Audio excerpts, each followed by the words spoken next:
কেউ কথা রাখেনি। ৩৩ বছর কাটল, কেউ কথা রাখেনি।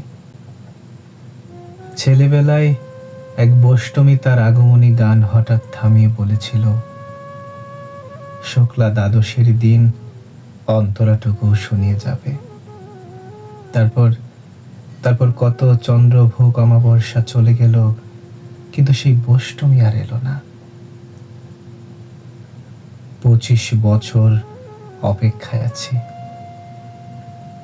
মামা বাড়ির মাঝি নাদের আলী বলেছিল, বড় হও দাদা ঠাকুর, তোমাকে আমি ৩ প্রহরের বিল দেখাতে নিয়ে যাব। যেখানে যেখানে পদ্ম ফুলের মাথায় সাপ আর ভ্রমর খেলা করে। নাদের আলী, আমি আর কত বড় হব? আমার মাথাও এই ঘরের ছাদ ফুঁড়ে আকাশ স্পর্শ করলে তারপর তুমি আমায় ৩ প্রহরের বিল দেখাতে নিয়ে যাবে। একটা রয়্যাল গুলি কিনতে পারিনি কখনো। লাঠি লজেন্স দেখিয়ে দেখিয়ে চষেছে লস্কর বাড়ির ছেলেরা। ভিখারির মতন চৌধুরীর গেইটে দাঁড়িয়ে দেখেছি ভেতরের রাজ উৎসব। অবিরল রঙের ধারার মধ্যে সুবর্ণ কঙ্কন পরা ফর্সা রমণীরা কত রকম আমোদে হেসেছে, আমার দিকে ফিরেও চায়নি। বাবা আমার কাজ ছুঁয়ে বলেছিলেন, দেখিস একদিন আমরাও।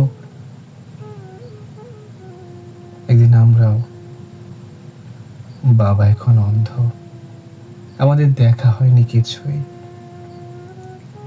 সেই রয়্যাল গুলি, সেই লাঠি লজেন্স, সেই রাস উৎসব আমায় কেউ ফিরিয়ে দেবে না। বুকের মধ্যে সুগন্ধি রুমালে রেখে বরুণা বলেছিল, যেদিন আমায় সত্যিকারের ভালোবাসবে সেদিন আমার বুকে এরকম আতরের গন্ধ হবে। ভালোবাসার জন্য আমি হাতের মুঠোয় প্রাণ নিয়েছি।